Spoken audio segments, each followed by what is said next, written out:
안녕하십니까. 인사팀 직설의 윤호상 소장입니다. 이번에는 직무 중에서도 이제 이렇게 화면을 보시면 좀 특이한 화면이 있죠. 그죠? 하얀 도화지에 점을 찍고 지도를 그리고 최종 목적지로 안내 지도하는 직무 개념이다. 무슨 직무일까요? 생각 안 나시죠? 이게 소위 말해서 이제 이 발언은 제가 실제 이제 마지막 회사를 옮길 때 제가 질문을 받았던 거거든요. 무슨 질문이었냐? 기획이 뭐라고 생각하느냐의 질문을 제가 이렇게 답변했습니다. 하얀 도화지에 점을 찍고 지도를 그리고 그 다음에 그 최종 목적지로 안내 지도하는 직무다. 이게 소위 말해서 기획이라고 합니다. 기획이란 것은 소위 말해서 이제 마케팅이나 상품 기획과 다른 경영 기획을 의미합니다. 근데 경영 기획이 이런 프로세스입니다. 실제 회사 내 전체적인 방향성을 설정하고 거기에 대해서 다양한 것들을 분석한 다음에 전체적인 회사 전체 조직을 이끌고 가고, 그러면 이 조직의 목표가 뭐냐? 그 목표는 엄밀히 와서 이제 재무적으로 이익을 많이 남기는 것도 목표가 되고요. 실제적으로 재무적인 부분과 우리 사업의 아이템을 다양하게 한다든지 신규 사업을 하는 것도 다 포함이 됩니다. 그래서 이 부분을 제가 얘기를 했었는데 그때 이제 굉장히 뭐랄까 이 부분 얘기 한 번 때문에 제가 바로 최종 업무를 기획 업무를 하게 되었습니다. 그래서 이 기획 업무에 대해서 한번 얘기를 할 건데, 일단은 먼저 얘기될 거는 상품 기획과 여러분이 소유하는 마케팅 기획과는 다르다. 그러면 여러분의 활동들적인 측면에서 보면 전체적으로 학교 내에서 다양한 행사를 기획하고 이런 쪽하고는 조금 다른 개념입니다. 물론 비슷하다고 볼 수는 있습니다. 그래서 기획이 도대체 어떤 일을 하는지를 오늘 한번 얘기를 해보려고 합니다. 그래서 기획이란 부분을 좀 생각해 보셔야 돼요. 기획은 어떤 일을 할 것인가? 기획 자체는 다양한 업무를 하겠지만 이제 대표적으로 이제 이렇게 기능적 이렇게 했는데, 업무 자체를 한번 구분을 한다면 엄밀히 와서 이제 기능적 구분으로 단다면 전략기획, 재무기획, 성과기획, 예산기획, 경영기획, 저는 모르겠습니다. 업무적으로 보시면 경영환경 분석, 경영기획, 여러 가지가 있어요. 그래서 보면 실제 뭘 할 건지를 좀 생각해 보면 이걸 세부적으로 업무적으로 한번 제가 말씀을 드리려고 합니다. 기획에서 가장 첫 번째 업무가 뭐냐면, 여기 다양한 업무가 적혀져 있지만 이제 경영 계획 수립이랍니다. 경영 계획 뭘까요? 소위 말해서 사업 계획을 수립하는 업무가 가장 경영 기획에서 가장 중요한 업무입니다. 그래서 사업 계획을 수립하는데, 사업 계획의 이제 첫 번째 부분이 지금 화면에서 보는 전략 계획이라는 겁니다. 전략 계획. 전략 계획은 뭐지? 또 두 번째를 보면, 두 번째는 재무계획입니다. 재무계획. 이게 전략과 재무가 두 개가 동시에 들어가야지만 하나의 사업계획이 나오는 겁니다. 사업계획? 그럼 사업계획이 뭘까요? 대부분의 회사들이 얘기하죠. 연초에 2019년 사업계획. 그죠? 이런 건데, 사업계획 자체가 이제 예전하고 좀 다르긴 달라졌습니다. 예전에는 중장기 계획을 세운 다음에 단기 사업계획을 많이 세웠는데, 요즘에는 환경이 워낙에 급변하다 보니까 중장기 계획보다는 단기 사업계획 위주로 많이 바뀌어져 있습니다. 그래서 이 단기 사업계획, 경영계획 어떤 거냐? 그래서 삼성전자 이걸 솔직히 좀 편하게 얘기를 해드리면, 일단은 재무계획과 앞에서 보여드렸던 실제 전략계획이 어떻게 다르냐, 요거부터 먼저 얘기하겠습니다. 이제 전략계획이란 것은, 재무계획이란 것은 실제 보면 매출을 기반으로 해서 우리의 영업이익부터 시작해가지고 그 재무적인 부분들에 대한 계획을 세우는 게 재무기획이라고 하고요. 전략계획은 그 재무적인 계획이 아닌, 예를 들어서 우리 회사의 공장이 베트남 공장을 세운다.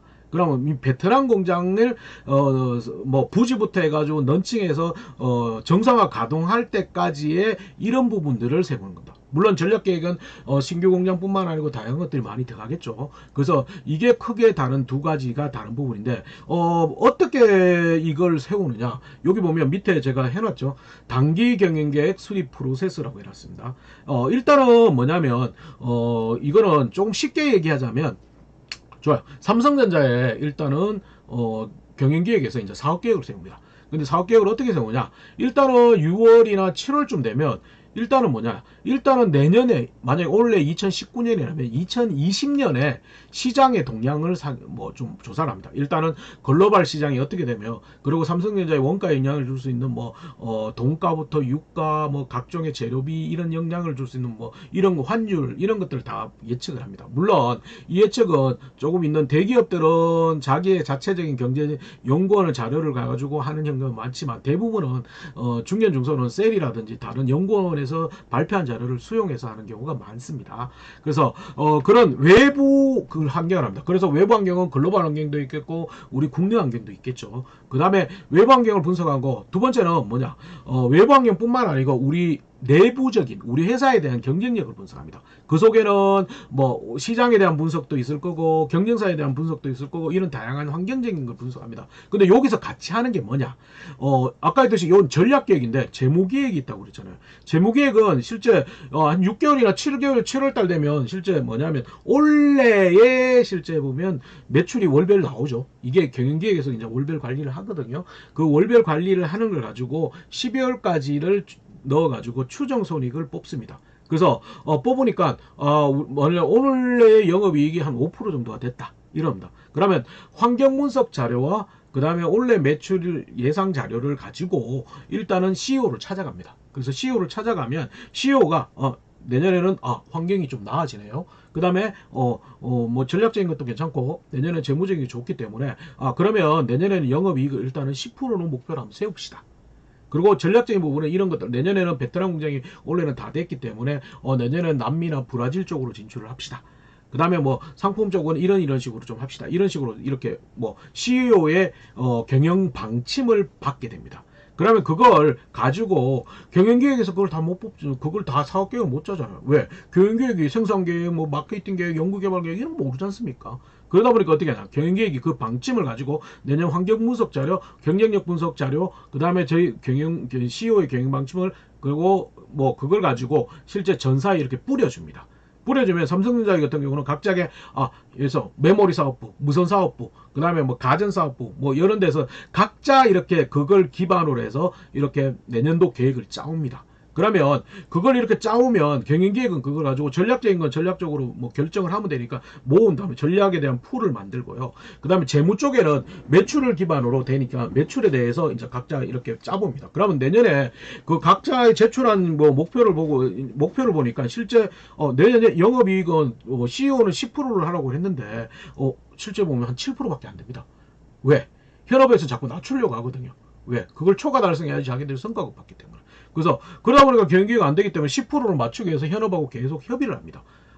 그건 너무 작습니다. 조금 더 뭐 높이 세우셔야 됩니다. 이런 식으로 계속 반복적으로 해가지고 협의를 해가지고 최종 최종 목표를 만들고 거기에 대한 세분 액션 플랜까지 완료하는 것이 전체적인 경영 계획, 단기 경영 계획, 뭐 사업계획의 프로세스입니다. 근데 이 부분이 경영기획에서 가장 중요한 거고요. 실제 한 해에서 가장 중요합니다. 6월 이후부터 거의 대부분이 이걸 설정한다고 보시면 돼요.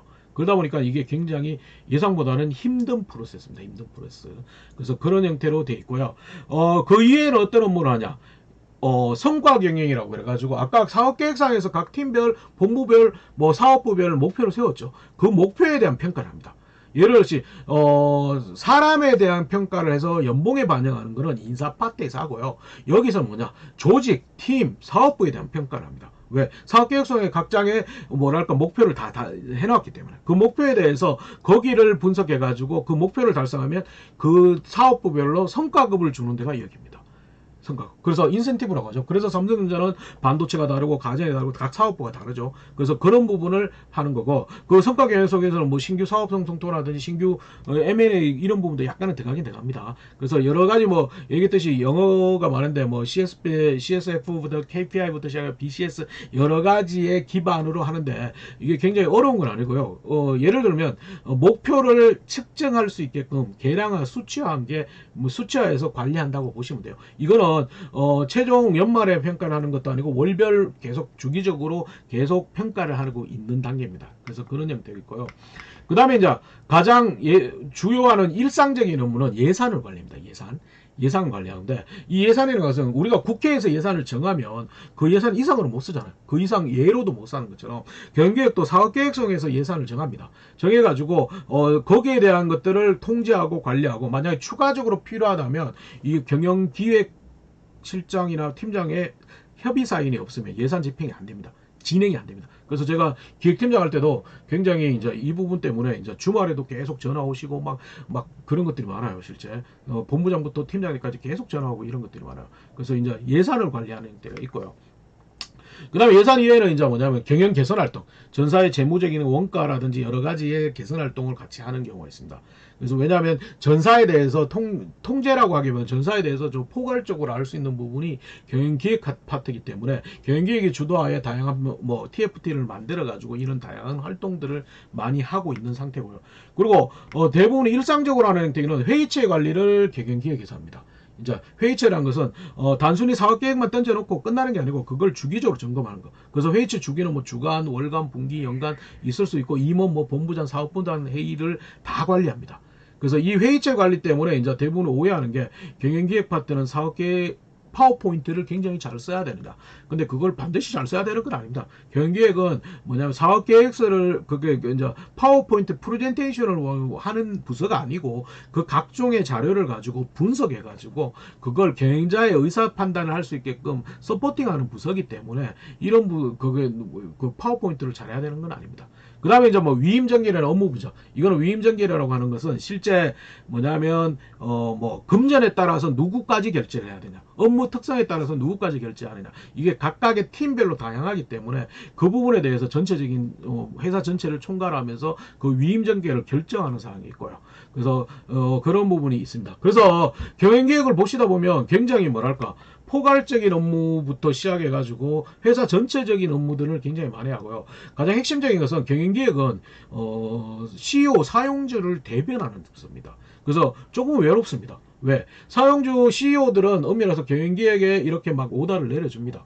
내려주면 실제 보면 그거 이제 나머지 얘기했듯이 목표를 짜오면 현업부서랑 막 협의하고 싸워야 되는데, 이제 현업부서도 당연히 우리 경영기획 팀장, 실장한테만 뭐랄까 불평을 하는 게 아니고 당연히 CEO한테도 불평하거든요. 그런데 이제 CEO 부분들이 끝까지 밀어붙이는 스타일이 대부분 없고요. 왜냐하면 CEO는 리더잖아요. 그리고 전체를 포괄적으로 가야 되기 때문에 좀 애매한 게 CEO가 싹 빠지는 경우가 있습니다. 그러면 결국은 경영기획실장이나 팀장이 욕만 얻어먹는 경우가 있는데, 회사 전체를 끌고 가기 위해서는 어쩔 수 없는 부분이라고 보시고 되고요.